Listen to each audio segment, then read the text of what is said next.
பொங்கல் பண்டிகையை ஒட்டி கோவையிலிருந்து இன்று முதல் 750 சிறப்பு பேருந்துகள் இயக்கம்.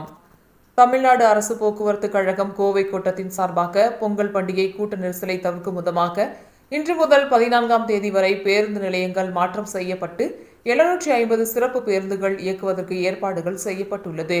அதன்படி மதுரை, தேனி மற்றும் தென் மாவட்டங்கள் செல்லக்கூடிய பேருந்துகள் கோவை சிங்காநல்லூர் பேருந்து நிலையத்தில் இருந்தும், கரூர், திருச்சி மார்க்கமாக செல்லக்கூடிய பேருந்துகள் சூலூர் பேருந்து நிலையத்தில் இருந்தும், சேலம், திருப்பூர், ஈரோடு, ஆனைக்கட்டி, மேட்டுப்பாளையம், சத்தியமங்கலம் மார்க்கமாக செல்லக்கூடிய பேருந்துகள் காந்திபுரம் மத்திய பேருந்து நிலையத்தில் இருந்தும், மேட்டுப்பாளையம் சாலை, ஊட்டி, கூடலூர் செல்லக்கூடிய பேருந்துகள் புதிய பேருந்து நிலையத்தில் இருந்தும் இயக்கப்படுகின்றன. கோவை, மதுரை மார்க்கமாக 200 பேருந்துகளும், கோவை, திருச்சி மார்க்கமாக 200 பேருந்துகளும், கோவை, தேனி மார்க்கமாக 100 பேருந்துகளும், கோவை, சேலம் மார்க்கமாக 250 பேருந்துகளும் செல்லும்.